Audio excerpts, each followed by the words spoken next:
Renungan kita pada hari ini tertulis di dalam Matius 5 ayat 8. Beginilah firman Tuhan, berbahagialah orang yang suci hatinya, karena mereka akan melihat Allah. Demikian firman Tuhan. Saudara-saudara yang terkasih di dalam nama Tuhan Yesus Kristus, dapatkah kita melihat Tuhan? Manusia tidak dapat melihat Allah karena Dia kudus, agung, dan mulia. Bukan hanya itu, bagi orang Yahudi menyebut setiap kata YHWH, mereka harus membacanya menjadi Adonai. Inilah konsep kaum Yahudi tentang Allah yang Maha Kudus, dan manusia tidak sanggup melihat Allah. Namun agak berbeda dengan kehadiran Yesus. Allah itu kita pahami sebagai Allah Immanuel, Allah yang hadir dan berserta manusia. Namun sejak kenaikan Yesus Kristus, kita tidak pernah lagi melihatnya sampai kedatangannya dalam kemuliaannya. Namun kita harus percaya sekalipun tidak melihat. Maka yang menjadi pertanyaan, apakah yang dimaksud oleh Yesus dalam Matius 5 ayat 8 tentang melihat Tuhan? Saudara-saudara yang terkasih dalam nama Tuhan Yesus Kristus, berbahagialah orang yang suci hati.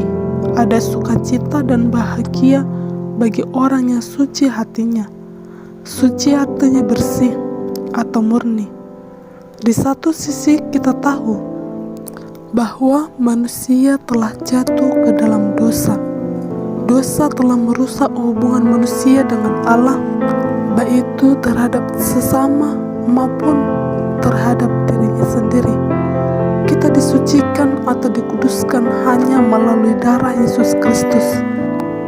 Manusia tidak dapat memurnikan hatinya lewat puasa atau lewat bertapa. Kemurnian hati juga diperoleh karena darah Yesus Kristus. Di dalam Yesus Kristus kita dimurnikan dan disucikan. Kemurnian hati orang percaya dipelihara oleh Roh Kudus. Bagi Paulus, kemurnian hati adalah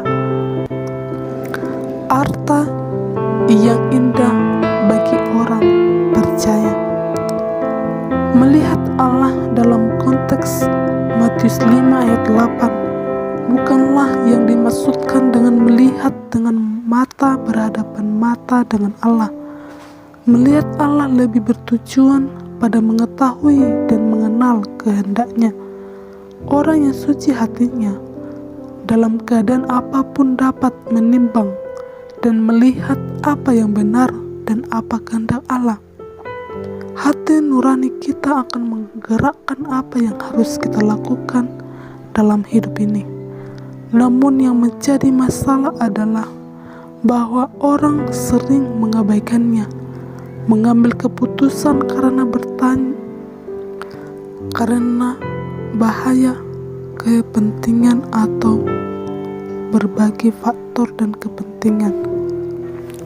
Inilah kelebihan orang yang percaya dalam dunia yang abu-abu dan samar-samar.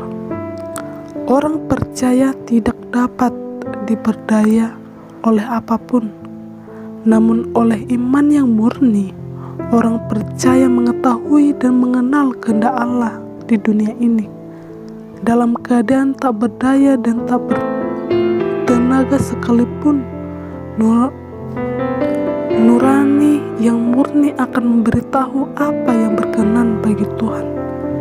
Saudara-saudara yang terkasih, renungan ini mengingatkan kita untuk senantiasa memelihara kemurnian hati, objektif berpikir, dan meminta tuntunan Roh Kudus hingga kita tahu apa kehendak Allah dan melakukan apa yang benar baginya.